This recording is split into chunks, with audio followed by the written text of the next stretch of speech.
तो चलिए हम समझते हैं इस वीडियो में, ठीक है। अच्छा, एक चीज़ और है, यहाँ पे लाइटिंग का थोड़ा सा प्रॉब्लम आ रहा होगा। तो लाइटिंग अभी खैर एक ही लाइट है, तो डबल जब लाइट आ जाएगा तो यहाँ पे लाइटिंग का प्रॉब्लम होगा नहीं। हालांकि आपको बोर्ड फ्रेश तरीके से दिख रहा होगा, ठीक है।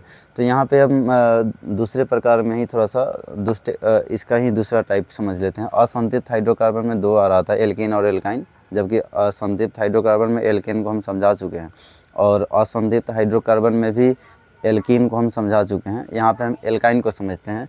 तो यहाँ पे एल्काइन का जो एल्काइन में जो होता है ट्रिपल बॉन्ड होता है, कार्बन कार्बन के बीच में ट्रिपल बॉन्ड होता है। इसमें 3 गो बॉन्ड होता है इस तरीके से, ठीक है। कम से कम एक जगह इसमें ट्रिपल बॉन्ड होना चाहिए। जैसे कि एल्केन वाले में क्या हो रहा था, संतृप्त हाइड्रोकार्बन में कार्बन कार्बन के बीच में उसमें सिंगल बॉन्ड हो रहा था, केवल एकल बंध हो रहा था। जबकि एल्कीन में क्या हो रहा था, कार्बन कार्बन के बीच में डबल बॉन्ड हो रहा था, ठीक है। और इसमें क्या हो रहा है, कार्बन कार्बन के बीच में ट्रिपल बॉन्ड, 3 गो बॉन्ड होता है। हालांकि उसका जो एल्केन का जो जनरल फार्मूला होता है वो CnH2n+2 होता है, जबकि एल्कीन का जो जनरल फार्मूला होता है CnH2n होता है, और एल्काइन का जो जनरल फार्मूला होता है CnH2n-2 होता है। इसको कितना आदमी, मतलब कितना टीचर इसको जोड़ छोड़ तोड़ के माध्यम से भी याद कराते हैं। हालांकि आपको याद किसी भी तरीके से याद रख सकते हैं, ठीक है। अगर कोई 10th का भी है तो यहाँ से हाइड्रोकार्बन वाला पार्ट उसके लिए तो बहुत ज़्यादा खास होने वाला है, क्योंकि यहाँ से कभी कभी तो 5-7 नंबर का भी पूछ देता है। ऑब्जेक्टिव और सब्जेक्टिव सभी देखने को यहाँ पे मिलता है। तो थोड़ा सा 10th वाले भी अगर इस टॉपिक को अगर ध्यान देते हैं तो ज़्यादा आपके लिए फ़ायदेमंद होगा केमिस्ट्री के लिए। साइंस में वहाँ पे इससे रिलेटेड सवाल पूछे जाते हैं। ऑब्जेक्टिव में तो इसका जो जनरल फार्मूला है एल्केन एल्केन एल्काइन का, ये खास तरीके से वहाँ पे पूछा भी जाता है, लगभग हर साल पूछा जाता है। तो इसलिए यहाँ पे 10th के बच्चों के लिए भी ये बहुत ज़्यादा खास है, ठीक है। तो यहाँ पे हम समझते हैं इससे रिलेटेड यौगिकों के बारे में। इसका सफिक्स जो होता है आइन होता है। जैसे एल्केन का AN होता था, फिर यहाँ पे एल्किन का ENE हो रहा था, यहाँ पे आइन होता है YNE होता है, ठीक है। तो यहाँ पे भी ये दो, जैसे एल्किन का 2 नंबर कार्बन से शुरुआत हो रहा था, यहाँ पे भी 2 नंबर कार्बन से ही शुरुआत होता है, क्योंकि एल्किन में क्या था, कार्बन कार्बन के बीच में डबल बॉन्ड चाहिए। जबकि यहाँ पे भी है कि कार्बन कार्बन के बीच में ट्रिपल बॉन्ड चाहिए, कार्बन कार्बन के बीच में ट्रिपल बॉन्ड चाहिए। तो यहाँ पे कम से कम तो दो गो कार्बन चाहिए ही जिसके बीच में ट्रिपल बॉन्ड हो सके, ठीक है। तो यहाँ पे कम से कम यौगिकों के बीच में 2 से स्टार्ट होता है। यहाँ पे 1 नंबर कार्बन, मतलब मिथाइन टाइप का कोई यौगिक बनता ही नहीं है।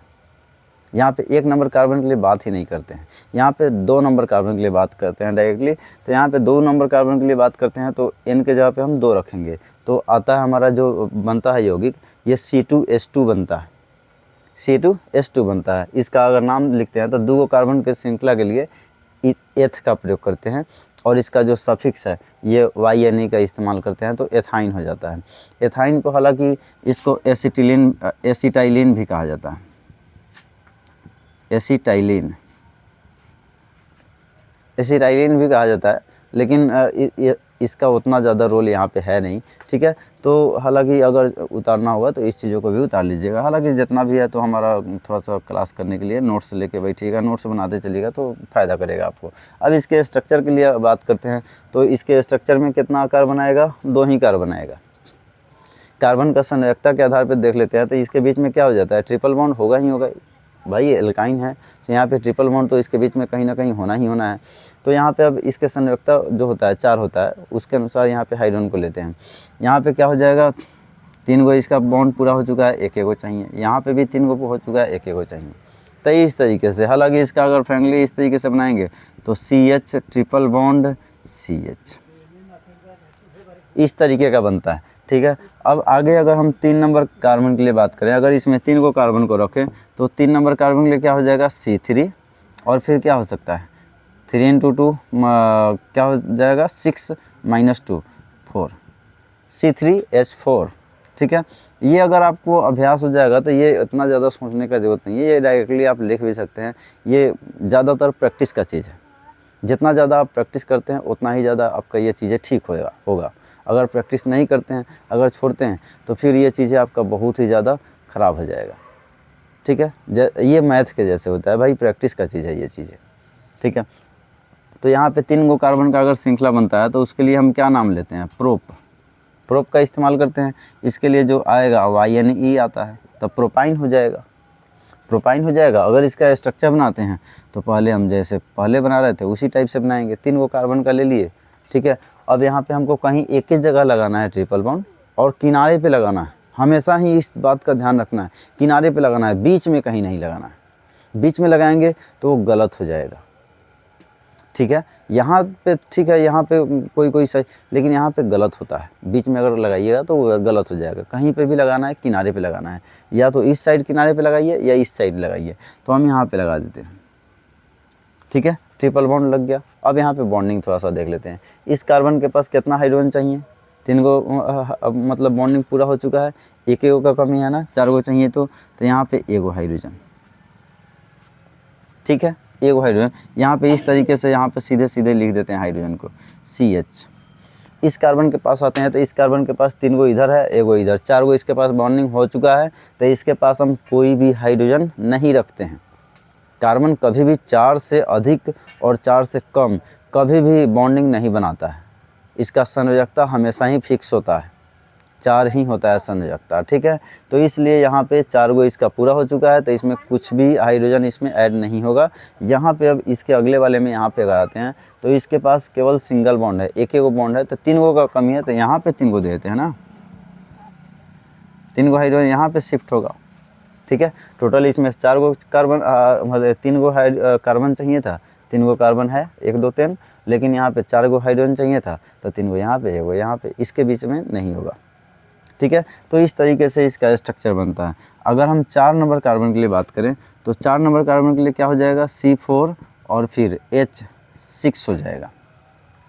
और 4 नंबर कार्बन का जब भी श्रृंखला बनता है तो आप लोग जानते हैं कि ब्यूट का इस्तेमाल करते हैं। और इसमें क्या है, YNE लग रहा है तो YNE लगाते हैं, ब्यूटाइन हो जाता है, ठीक है। ये ब्यूटाइन बन जाता है। और इसका स्ट्रक्चर का बात करते हैं तो ये कुछ इस तरीके का हमको बनाना है। 4 गो कार्बन का हम श्रृंखला ले लिए। ये हम शुरुआती तौर पे इस तरीके से बनाना सिखा रहे हैं, आप भी ऐसे सीख सकते हैं। जब आपको इस चीज़ों का आइडिया ज़्यादा हो जाएगा तो आप डायरेक्टली बना लीजिएगा, ठीक है। हम ये सिखा रहे हैं अभी, तो इसलिए हम ऐसे बना रहे हैं। आप भी ऐसे पहले ट्राई कर सकते हैं, ठीक है। तो यहाँ पे हम कहीं एक जगह किनारे पे, या तो इस साइड या इस साइड किनारे पे हम क्या करेंगे, ट्रिपल बॉन्ड को रखेंगे। कहीं एक साइड ही रखेंगे, तो हम इस साइड में रख लेते हैं, ठीक है, ट्रिपल बॉन्ड। अब ट्रिपल बॉन्ड जब हमारा शिफ्ट हो गया एक साइड में, तो हम इसके आधार पे हम हाइड्रोजन को भी शिफ्ट करा सकते हैं। अब इसके पास देखते हैं कि भाई कै गो हाइड्रोजन चाहिए? 3 गो इसका बॉन्डिंग पूरा हो चुका है, 1 गो हाइड्रोजन चाहिए। इस कार्बन के पास देखिए तो इस कार्बन के पास 3 गो इधर है, 1 गो इधर है, 4 गो बॉन्डिंग पूरा हो चुका है। तो इस कार्बन के पास कोई हाइड्रोजन नहीं देना है, क्योंकि कार्बन 4 से अधिक बॉन्डिंग नहीं बनाता। इस कार्बन के पास देखते हैं तो इसका 2 गो बॉन्डिंग पूरा हुआ है, 2 गो बॉन्डिंग। तो यहाँ पे कै गो चाहिए? 2 गो हाइड्रोजन चाहिए। तो यहाँ पे 2 गो हाइड्रोजन रखेंगे, ठीक है। जबकि यहाँ पे देखते हैं तो इस कार्बन के पास 1 गो बॉन्डिंग है, तो इसके पास और कितना चाहिए? यहाँ पे 3 और हाइड्रोजन चाहिए, ताकि इसको भी 4 गो बॉन्डिंग पूरा हो जाए, ठीक है। तो यहाँ पे हम 3 गो हाइड्रोजन रखेंगे, ठीक है। इस तरीके से इसका यौगिक बनता है। हमेशा ही ट्रिपल बॉन्ड को किनारे पे रखना है, या इस साइड या इस साइड, हम कहीं पे भी रख सकते हैं, ठीक है। बीच में नहीं रखेंगे, बिल्कुल भी बीच में नहीं रखेंगे। अगर बीच में रखेंगे तो वो चीज़ें गलत हो जाएगा, ठीक है। 5 नंबर के लिए भी अगर बात करेंगे तो भाई 5 नंबर के लिए क्या हो जाएगा? C5 और फिर H8 हो जाएगा, C5 H8, ठीक है।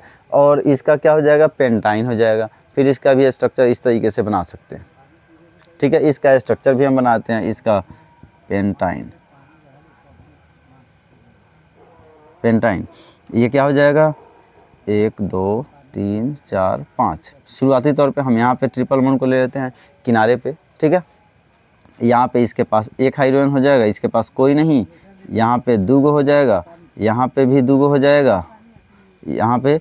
और अब आप समझ चुके हैं, यहाँ पे 3 गो हो जाएगा। इस तरीके से अगर गिनते हैं तो इसमें क्या गो, इस यौगिक में 5 गो हाइड्रोजन कार्बन है, तो यहाँ पे भी 1 2 3 4 5 गो कार्बन है। और हाइड्रोजन यहाँ पे गिन लेते हैं, 1 3 2 3 हो गया, 3 2 5 3 8, यहाँ पे भी 8 गो। मतलब यहाँ पे जितना रहना चाहिए स्ट्रक्चर में हमारा, उतना ही कार्बन और हाइड्रोजन दोनों रहना चाहिए, ठीक है।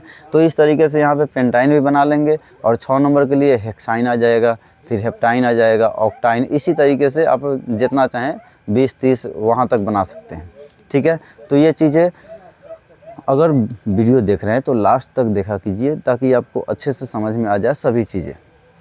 और अपने जो भी रिलेशन वाला या जो भी पढ़ रहा है उसके पास भी थोड़ा सा शेयर कीजिए ताकि हमारे साथ जुड़ पाए और इजी वे में, मतलब यहाँ पे अच्छे से समझ ले और उसको भी थोड़ा सा गाइडेंस अच्छा मिल जाए ताकि एग्ज़ाम के लिए उसको बेहतर बनाया जा सके, एग्ज़ाम के लिए वो बेहतर हो जाए, एग्ज़ाम में उसका भी अच्छा हो, आपका भी अच्छा हो। ठीक है, तो अगर वीडियो अच्छा लगे तो इसको लाइक ज़रूर कीजिए, शेयर ज़रूर कीजिए और कमेंट कीजिए कि कैसा लगे वीडियो। उसके बाद एक फॉलो भी कर लीजिएगा, क्योंकि फॉलो करने से आपका मतलब आप लोगों का कुछ जाता नहीं है, लेकिन अगर हमको फॉलो कीजिएगा तो हमारा थोड़ा सा हौसला बढ़ता है।